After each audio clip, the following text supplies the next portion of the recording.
Now, I said we're going to begin by looking at the role of the catechist, and I thought it would be a good opportunity for us to stop and see just what kind of an audience we have tonight as far as your experience. So I'm going to turn it back over to Nick to walk us through this first poll question. Nick?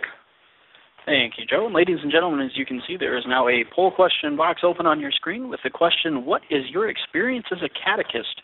Please select answer A if this will be your first year as a catechist, B if 1 to 3 years of experience describes you. Please select C if 4 to 6 years experience best describes you.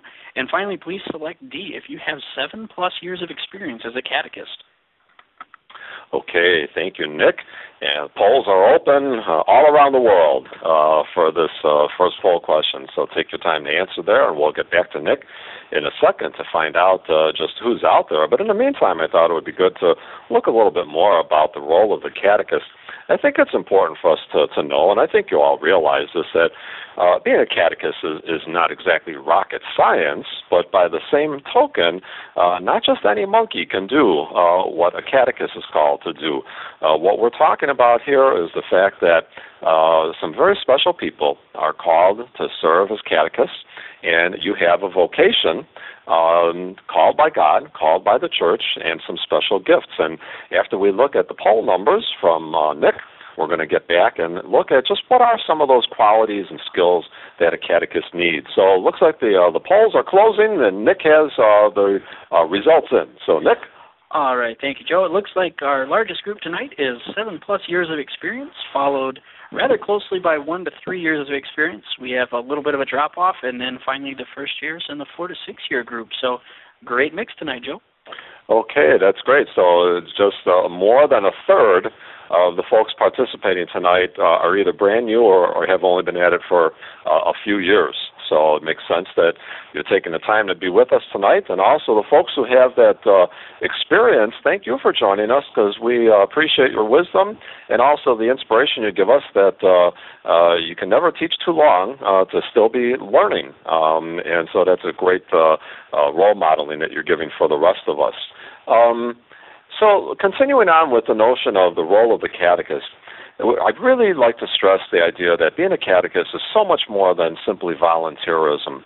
I mentioned that this is a vocation, that you have a call from God to do what you're doing, a call from the church to assist the bishops in their role in teaching the Catholic faith to each generation. And so we have a mission to carry out, but it's not our mission, it's the mission of Jesus Christ. And we are so privileged to be part of a catechetical community that is called and empowered by the bishops to assist them in the teaching of the Catholic faith to all people and in the sharing of this mission. So just what kind of a person does it take to carry out this mission? Well, first of all, it begins with our relationship with God and His church. As a catechist, it's important to know you're not really teaching a subject. You're inviting people into a relationship. And so it all begins with your own awareness of God's grace and a desire to share that with others. We also need to have just a good basic understanding of Catholic teaching.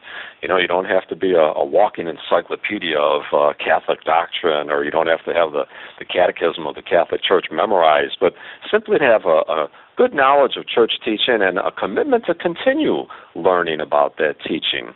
It's important for us to have honest and caring relationships with the age group we're teaching. Specifically tonight, we're talking about intermediate age kids, so kids in 4th, 5th, and 6th grades.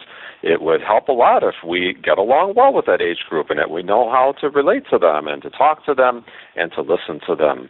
We also need to have an ability to do some basic planning and organizing and to work well with other people, basic competence when it comes to just being astute enough to put together a lesson plan and to organize your steps along the way. And then finally, it's also so important for us to have just a basic familiarity with teaching skills. The fact is that the majority of catechists are not professional teachers, where many people are professionals in many other areas in life. And so when we're asked to teach, it might be the first time that we're stopping to look at what some of those skills are. That's why you're here in this webinar. We're going to be looking at those skills tonight and learning lots of them.